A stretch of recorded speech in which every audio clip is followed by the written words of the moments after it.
Yo, what is going on, everybody? Welcome into Loyal Media Sports Podcast. I am joined by my co-host, Ali. How's it going, Ali? I mean, it's bad weather outside, but, I'm feeling good. How you We're, doing? we're feeling good. This is Richie tuning in live, bringing you guys our thoughts of the Monday Night Football matchup between the New York Jets and New England Patriots that got wrapped up and ended in dramatic fashion with Nick Folk winning it for the Patriots. Happy Veterans Day. Lee's repping the New York Jets Veterans Day sweatshirt. So in today's episode, we will be diving into the recap of the Jets Patriots game and what we can expect for the remaining of the Jets season. And we finally have a week off of Jets football. They're entering their bye week. So with that being said, if you guys are watching this on YouTube, make sure you smash that like button and subscribe to the channel. If you guys are listening to us on Apple or Spotify, make sure you leave us a rating and a comment. We would appreciate that a ton. We love all the support for Loyal Media Sports Podcast. Ali and I have a lot of plans for this podcast. We're going to be reaching out, hire some people on the team. We're going to be start covering a lot of other teams besides the New York Jets, such as baseball, Mets, Yankees, basketball, Knicks, Nets, hockey, Rangers, Islanders. So make sure you stay tuned for Loyal Media Sports podcast content in the future. So with that being said, let's just jump right into this Jets game that got wrapped up on Monday Night Football. So Ali, me personally, I was live during this entire game for 3 hours. And it's funny because my dad watched some of it and he said to me, he's like, I could tell in your face you were very conflicted during this game because Jack, who I was watching with, was totally in the game, wanting the Jets to win. But when something really bad happened with the Jets, I was smiling, but I was also, my body language was upset because I was like so into the game. I can't root for the Jets to lose, but on the other side of me was like, it's a good thing if they lose for the long term. So what was your thoughts watching this game? Like, did you want them to win, or are you just like, no, we have to lose for the tank? I didn't know how to feel. Like, I tweeted that out too. I didn't know how to feel about this game because you know, when we saw that Flacco touchdown to Perriman in his first touchdown, I was like, whoa, we haven't seen that all season. I mean, a big time play on primetime football. I mean, we have never seen anything like that all year. It was a dream come true for the Jets. And then, I was like, okay, this team looks okay. And I knew a lot of people thought the Jets were going to get crushed or whatever it was. And I knew for some reason Jets play good on primetime. I mean, they did on Thursday Night Football this year, and they both played bad teams. I mean, Patriots are not good. The Patriots are not really, really good this year. So I expected a really good game. But in the end, when I saw Flacco throw the interception, I was like, yes, and then no. I was just like, I don't know. I don't know if I want this to happen or not want this to happen because I knew when he threw that interception, the game was over. I knew it was going to go. They're going to go down the field. They're going to score a touchdown, whatever it is, and they're going to win it. And, there's a lot of mixed emotions for this game, but I'm happy I got a competitive game, but also life in the tank.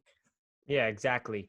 And yes, this game was the first time we ever got to see Joe Douglas's vision for this wide receiving group to play together for the first time. We saw Brashad Perriman, rookie Denzel Mims, and Jamison Crowder on the field for the first time all season, and that looked like it changed the dynamic of this offense. And you can't really, Joe Flacco played really good, but you can't even say it's all Joe Flacco because Joe Flacco was terrible for his first two games as a New York Jets quarterback. And then when he goes out there with the starting three receivers, he looks like his old self. And Joe Flacco on the Baltimore Ravens throwing those accurate, precise, deep balls. And he looked really good. So do you think that this receiving corps, it actually has potential? Because Joe Douglas has been getting a lot of criticism with how he handled the wide receiving group. But at the same time, they looked really good out there when we saw our starting three guys. A lot of Giants fans of my friends were FaceTiming me and they're like, yo, the Jets receivers are good. I'm like, they are? I'm like, oh yeah, I guess they are. Like Brashad Perriman looks really good. Denzel Mims, we're going to get into him. He looks like an absolute stud, a potential wide receiver one. And then Jameis is being Jameis. So do you think that the three receivers had a lot to say with the success for this offense? Yeah, I mean, look, Joe Douglas envisioned these guys being out there week one. I mean, they envisioned all these guys to be ready. And this offense could have been completely different against the Dolphins game, the Bills game, if they had all three guys there with Sam Darnold out there. So it could have been a completely different team. I mean, Bashard Perriman, he still has talent. I mean, he's not a Robbie Anderson. I wouldn't compare him to Robbie Anderson. But he has talent. He has speed, and that shows. And, he can make plays for your team. He's not a number one. He could be a number two, but we hope that Denzel Mims. I mean, he's shown a lot of sparks. I wish he got in the end zone this past Monday. I mean, they were throwing it all over the place, and I wish one of them was to Denzel Mims. But he can play. And I mean, these wide receivers are ready to play. Jamison Crowder, obviously, he's been the most reliable wide receiver the last 2 years for the Jets. I mean, that toe jab in the end zone was beautiful. I mean, it was absolutely incredible. And, of course, it's not going to be on SportsCenter and everything because it's the Jets, so no one's going to show anything. But again, I think this wide receiver is pretty good. I think Rashad Perriman could come back another year. I mean, the Jets are probably going to go for another wide receiver in free agency. I mean, Galladay's could be an option. I mean, Galladay's insane. Allen Robinson's insane. And the Jets have the second most in cap space next year. I think they have $98 million around. So that should be a lot. I mean, Joe Douglas knows what he's doing. I mean, I think he knows what his mindset is. I know draft-wise he's doing pretty well. So I think Jets should embrace the tank so this could happen because the Jets need to rebuild this team completely. And these wide receivers, they're played pretty well. Yeah, man, I agree with everything you just said. Denzel Mims, let's talk about him for a sec because I feel like he's going to be a yak machine, which is a yard after the catch. He had 4 receptions for around 60-something yards, and he had 2 catches where he got the ball and he just made the guy miss, threw him off of him, and picked up an extra 5 or 7 yards. And you just see his presence out there. Whenever the ball is thrown anywhere near his direction, he reels it in. You see how long his arms are. That one reception across the middle, which was like the first one of the game, he has that DeAndre Hopkins, Julio Jones type of energy to him. I'm not comparing him to them. I don't think Denzel is going to be the best receiver to ever live, but he has so much potential, and we're finally seeing it before our eyes. We've been waiting for this moment to see Denzel Mims out there. And remember, Denzel has only practiced for 3 weeks in the NFL. He missed all of training camp, and he has not had continuity at the quarterback spot. He's been going from Darnold to Flacco, and we get to finally see what Denzel can do. And I think that what we need to evaluate for the remainder of the season is, can Denzel take that next step? Can he have consistent games? Can he start getting targets in the second half? Because, again, he only had 1 in the second half, which is really annoying. But another thing about this offense that changed was the deep balls. We saw Joe Flacco heave deep balls all game, and that was because of the receivers. And Adam Gase got asked in the press conference, like, what was different tonight? Like, why did you be so aggressive and throw the ball downfield? He's like, in a very, egotistical way, Gase is like, well, we got our 3 receivers back. Like, yeah, obviously Gase. But still, I do think that Brashad Perriman should be retained next offseason. I think that if Douglas and Perriman can agree on a cheap deal, I would love to bring him back because Brashad Perriman has a lot of talent. His only issue is durability. I mean, that's the biggest problem with Brashad. If we can bring him back, and like you said, if we do go into the market in the Kenny Galladay, the Juju Smith-Schuster, or the Allen Robinson, and we bring back Brashad Perriman, we have Denzel Mims, Jamison Crowder, and then we draft 2 receivers, then our wide receiving groups looks extremely deep. And again, we're talking about Joe Douglas here. I'm not going to expect him to go out there and get all these splashy signings and open the bank because he understands this team's there's way too many holes for this team to win. So he's not going to go out there and make win now moves. But I feel like it would be smart to bring in a guy like Juju or Allen Robinson. But let's flip the coin here and talk about the defense. So some rookies on defense that stood out to me was Ashtyn Davis in his second career start for the New York Jets. He looked really good. He was all over the field. Greg Williams was utilizing him just like Jamal Adams. He was lining up at the line of scrimmage. He was blitzing. He had that crazy sack on Cam Newton that was called a roughing the passer, which I completely disagree with. So, Ali, what was your impression on Ashtyn Davis in his primetime debut?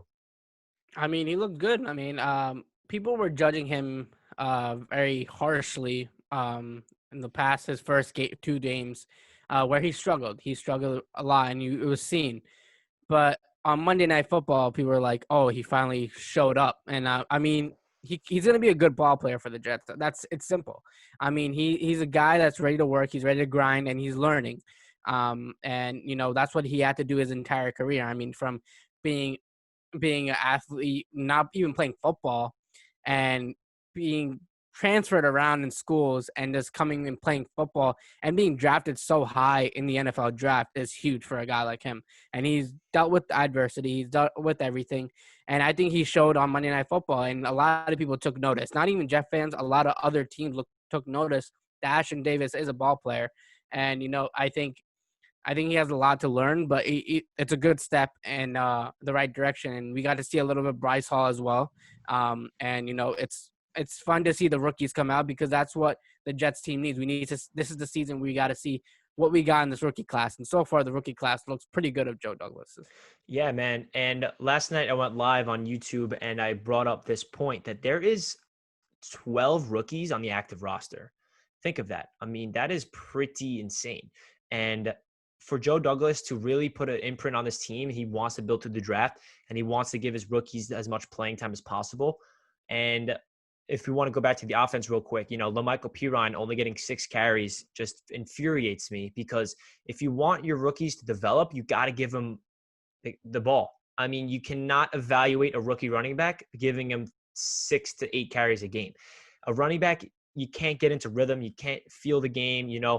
All these rushes that goes for 1 yard, 2 yards, 3 yards. There's always that rush that goes for 15, 20 yards. And you're not giving Pirine the opportunity. And Gase is just holding on to Frank Gore, and he's just so obsessed with him because he's just a future Hall of Famer. And I love Frank Gore. He's a workhorse. He is one of the greatest of all time. But, it just infuriates me that LaMichael's still not getting the reps he deserves because we want these rookies to develop. So another player on defense that stood out to me and to everybody was Harvey Langi. That man was playing out of his mind. It's actually pretty funny because the New York Jets Twitter, they tweeted out a picture of Harvey Langi as the headliner for the game. And I'm like, wow, I can't believe he is the headliner, like a no-name like Harvey Langi. But he proved me wrong. In his first game, Avery Williamson's gone. He was all over the field. He was second on the team in total tackles, which he led behind Bless Austin, which is pretty cool for a cornerback to lead the team in tackles. But Langi was all over the field. I mean, he looked like an Energizer bunny. He was running that, that highlight play that's all over social media is when he went and pressured Cam Newton. He missed him. He got up, missed him again. And then Cam Newton threw the ball downfield. And then all of a sudden, Langi sprints 12 yards and tackles him. So do you think Langi has potential to be part of the long-time future? Or do you think that was just like a fluke? Well, we got to see. We got 8 more games to go. I mean, we got a couple more games to evaluate him. And, it's a good first impression for him. I mean, he showed up and he was ready to go. I mean, it's next man up, man. I mean, when Avery Williamson left, next man up, you got a time to shine right now. You're on primetime football and show what you can do. And he showed what he can do. I mean, he was everywhere on the field. I mean, every time you looked at the screen on defense, you looked at him running around and around the play. He's everywhere. And if he was not even getting the tackle, he was in the area and he was making an impact in the game. And I feel like Bill Belichick and them took notice of that. I mean, I think they adjusted that these guys who are specifically doing work like Ashton Davis, Langi, try to stay away from them. That's how you're going to move the ball. And, Langi, he showed a lot of people. A lot of people didn't even know his name up until Monday night. So I think that's what the Jets have. The Jets have a lot of unproven talent. And we have not given the chance to the unproven talent. And this is the takeaways that Jet fans should take from these games. That are these young guys playing well? Are these guys that could be here next year are playing well? And even if it's not a win, I mean, a loss is fine. But if those guys play good, it's a win in the Jets book because this is about building for the future for the Jets now. Yeah, it's all about the future, and the remaining 7 games of the year is all going to be about seeing how the rookies develop. Hopefully, Mekhi is dealing with his injury, and he's going to be okay. And Denzel can keep doing his thing. Ashton Davis can start, and then Jabari Zuniga is getting some reps. Hopefully, Bryce Hall can keep getting reps. So the future's looking good.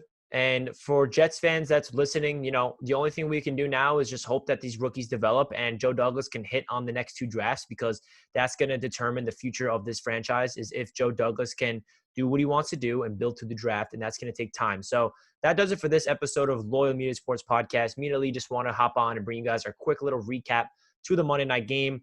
If you guys are interested, check us out on social media, on Twitter, on Instagram. You guys know where to find us.